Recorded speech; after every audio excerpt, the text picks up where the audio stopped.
So solution, that is homogeneous mixture, we have already discussed a lot. Now, next is heterogeneous mixture. Next is heterogeneous mixture.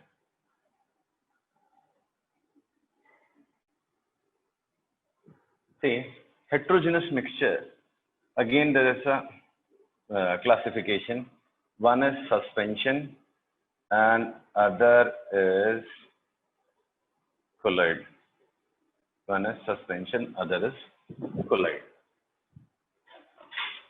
Actually, solution, suspension, colloid, all are nearly same. They all are mixtures. They all differ in particle size, right?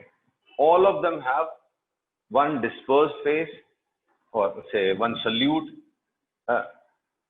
There will be a solvent, there will be a solute, or in other cases, I'll call it dispersed phase and dispersion medium. They differ in particle sizes, right? As in case of solution, in case of true solution, we have seen particle sizes are all the particle size. All particle sizes were 1 nanometer, if you remember. That is size of the molecule or the size of the ion or atom, right? I'll repeat. In true solution, all the particles have the sizes lesser than 1 nanometer. But in case of suspension and colloids, particle size is more. In colloid, it is between 1 nanometer and 100 nanometer. Here, it is greater than 100 nanometer. In case of suspension, particle size is comparatively very large, greater than 100 nanometer. If I mix up sand and cement, I'll call it heterogeneous mixture, and that too, I'll count it in suspension, right? Though it's not a good example, but still, I'll count it in suspension. See, so how to distinguish between suspension and solid? The best way to distinguish is take a mud water. Take a mud water and agitate it. What you'll see is the entire water becomes muddy, right? Hello. Appearance of Yes, the water sir. changes. Appearance of the water changes entirely, right? So it becomes muddy. Now leave it as it is for some time. You will observe lower part has intense color, more color, whereas the upper part will have less color. No, the lower region will have more mud. Mud will settle down, and this region will not be very transparent, will have some color at least, right?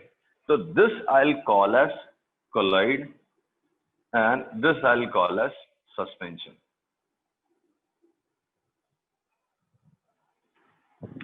Why? Just because of particle sizes. Particle sizes in suspension are more than 100 nanometer. So they settle down. Whereas in colloids, they keep on, remain suspended in the liquid, right? Hello? Yes, sir. Okay, leave it. I'll explain with the help of different points. First, I'll explain suspension. So what is suspension? Sir, Suspension, yeah. sir, in Google it is written that 1 nanometer to 1000 nanometer in colloid particle sizes. In my notebook also it is written. Maybe, dear, because what we know is 1 nanometer to 100 nanometer. In higher syllabus, we consider it as 1 nanometer to 100 nanometer. I mean, if there is what was the source where you have read this?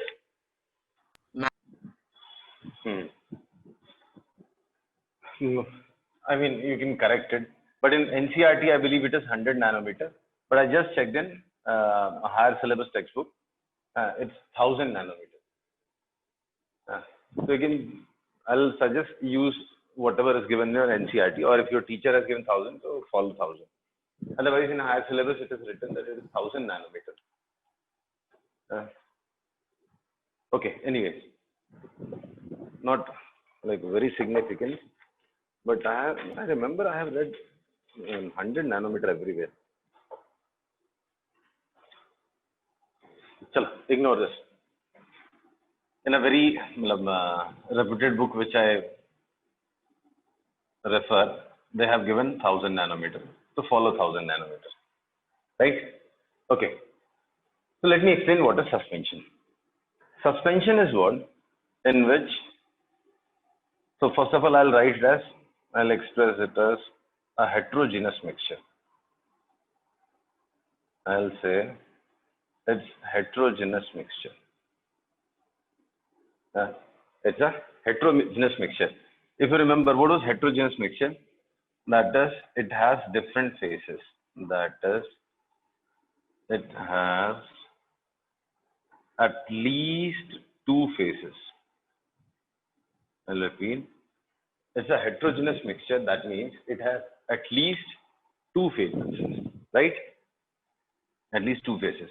Yes, sir. I mean, there might be a solid phase which can be seen distinctly. So remains solid, and another phase may be liquid, or you may have two distinct solids in it or two distinct liquids in it, whatever. So it's a heterogeneous mixture. That is, it has at least two phases, right? It has at least two phases, and particle size of at least one phase, not necessarily of each of the phases, at least one phase, I'll say, is greater than, now I'll correct, 1000 nanometer, right? So particle size of at least one phase, not necessarily each phase, but at least one phase would be greater than 1000 nanometer, right? Okay. Now, how it is different from solution and colloid? So, if solution, you remember, solution does not settle down. Sorry, particles do not settle down if you leave them undisturbed, right? If you leave them as it is, don't disturb them, then also the particles of solution, of a true solution, they don't settle, right? If you have made sugar solution, sugar you have dissolved in water, sugar does not settle after some time if you leave it as it is. But in case of suspension, particles are heavy, they settle down after some time, right? So particles of suspension settle if left as it without disturbing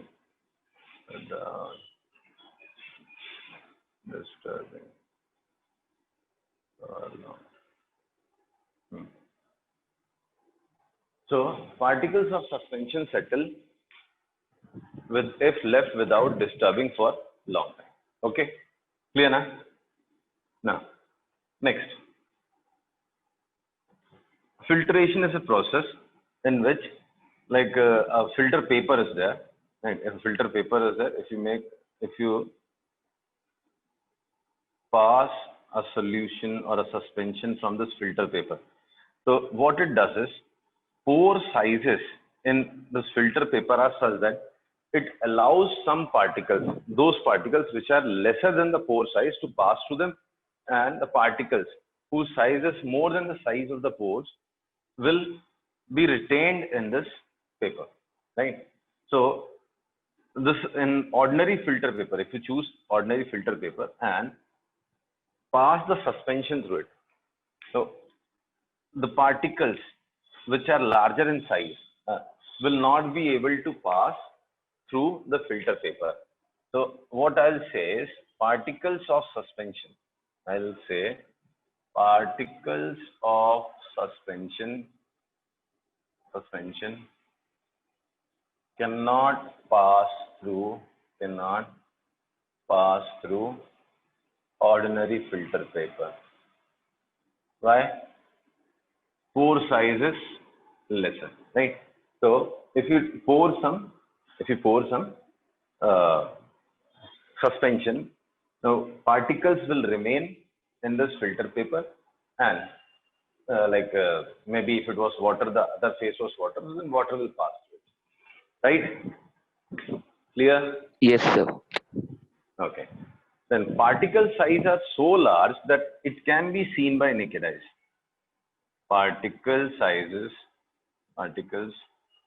can be seen by naked eyes. We don't have to use microscope and all. You can see the particles, right? So in a suspension, particle size is large and we can see them by our naked eyes, right? And one of the important features of light, it scatters light.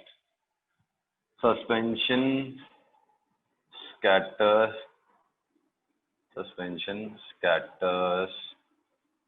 light. If I had laser beam and a solution and a suspension, if this is a true solution and this be your suspension, if I had a laser with me, I would show you the path inside the solution is not visible. This is solution, and inside this path is not visible. Path is not visible, whereas inside this path is visible. Path is visible. Why? So in previous lecture also we have discussed how do we see light? See, light falls on our eyes, so we get the sense of vision, right? But if light is passing through some space, if there is a vacuum here and light passes through this, I'll not be able to see light here. I'll be able to see the light from the surface where it falls, right? Suppose there is a surface here. So there is a surface here, and here I have vacuum. Here there is vacuum. If there is light falls here, you'll not be able to see this light, right? You'll be able to see the spot, but you'll not be able to see the path of the light, how light is traveling from here. But if you place a suspension, then you'll be able to see the path of the light inside the suspension. This effect is known as Tyndall effect, right? So how do we see it? Because particle sizes are enough to scatter the light from here. Particle sizes are enough to scatter the light from here. So I can see the light traveling through it because I receive light from it by particles. Once they are scattered with the help of particles on the path, we can see the light from there, right? Is it clear? Yes, or sir. I'll explain again? You want me to explain again? No, sir. Okay. So this was story of suspension, not very important, not very significant, right? Now, colloid is very important as solution. See, colloids have a lot of application in our daily life, our medicine. Many examples are there, right? Color of sky. Then the most important one is your medicine, and the cleaning effect of soap. Cleaning effect of soap is also due to colloidal action of soap, right? So cleaning action of soap is due to colloids. So colloid is very important, equally important. Solution are important, colloids are equally important, right? So let's try to understand what are colloids. Colloids are slightly different from solution. Actually, they have properties midway between solution and that of suspension, right? In solution, particle size are less than 1 nanometer. Here, more than 1000 nanometer. So in case of colloid, it will be between 1 nanometer and 1000 nanometer, right? So particle size, I'll say particle size is between 1 nanometer to 1000 nanometer. Though in most of the books I have read, it's 100 nanometer, but still, recently just checked, it's 1000 nanometer in one of the books. So I'm writing 1000. You can choose what your teacher has taught, because it will not be asked in board exams. Ultimately, your teacher is going to check. Okay, the particle size is between 1 nanometer to 1000 nanometer, right? Now, this particle size is not large enough that we can see it by naked eyes. So we cannot see it by naked eyes. Particles cannot be seen by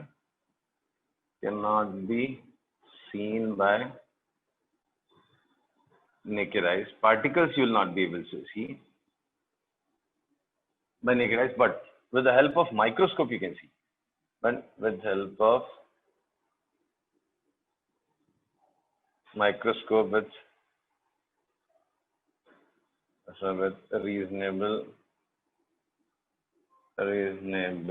resolution, we can see the particles.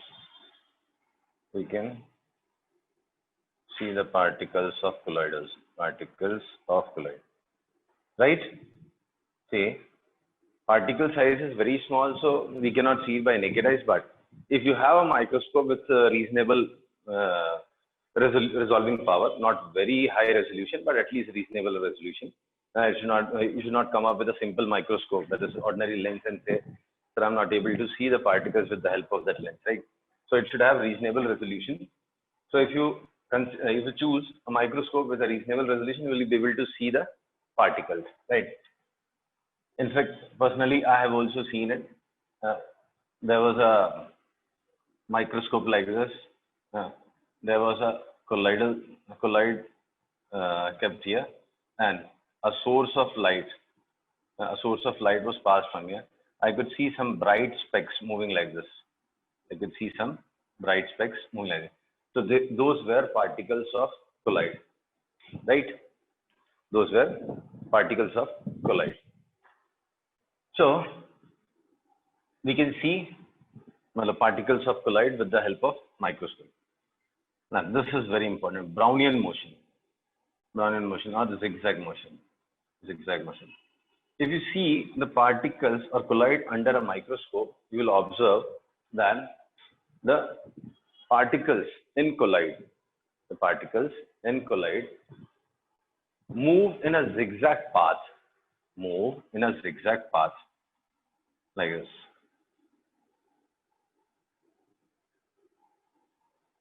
Between two turns, they travel along straight line path. They will move this way. Suddenly, they will change the course of the motion this way. Then suddenly, they will change the course of motion this way. Then suddenly this way. Then suddenly this way. Right? So this motion is known as Brownian motion. So they move in zigzag path. In straight lines. Zigzag path is there, but these lines are not curved ones. These are straight ones. Right? So Brownian motion, and between the path is straight and zigzag, right? Okay. Now question is, why do they turn? Or first of all, why they don't move? See, if I drop this pen here, what you will see is that it starts moving in downward direction, right? Why? Due to what? Hello? Gravitational force, right? So even we expect these particles to move downwards, right? Even I expect these particles to move downwards. Why? Because of gravitational pull. But we don't see these particles moving downwards. Question is why? So your camera is off. Video is off. Camera is off. 1 second. Someone is making a WhatsApp call. Now you can see? Yes, sir. So particles are not moving under gravity, under the action of gravity. Instead of that, they are doing something else. So what is that? Actually, this is one phase, right? These are the particles of maybe solid or one phase, and the remaining is let us assume liquid or gas or whatever, liquid or gas, let us assume. So these particles of colloid are being hit by molecules which are invisible. See, the remaining thing is liquid or gas. I don't know what are the particles of liquid and gas. I know, okay, let me state that these are molecules which are invisible. So this is a particle of colloid. This gets hit by a fast moving molecule. Though that molecule is very small, but approaches it with very high speed and collides with it, right? During that collision, this particle changes its course of motion, starts moving this way. By the time it reaches here, there's another molecule which hits it in some direction and it changes its course of motion. Then it goes this way, then again is being hit, and so on and so on. This way, right? So molecule is very small, particle of liquid or the gas is very small, which cannot be seen here, but it comes and hits the particle, and this particle, particle of colloid, changes its course of motion or path of motion, right? But between two collision, it travels along straight line path. This way, right? Yes, Hello. sir. Clear now? Yes, Okay. sir. Now, Acha, can I should I call it heterogeneous mixture? Yes. Even colloids are heterogeneous. Mixture. Colloids are also heterogeneous mixture. That means, again, it has at least two phases. Yeah. So even this is heterogeneous mixture, and it has at least two phases, right? The two phases are named as dispersed phase and other is dispersion medium. Dispersed phase and dispersion medium.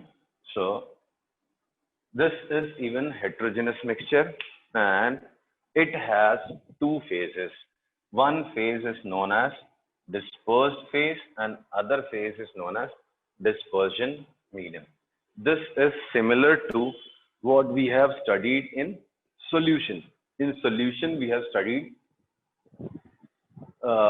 because solution there were no like solution is a homogeneous mixture, and we don't say phases are there, right? We call them solute and solvent. Solute and solvent.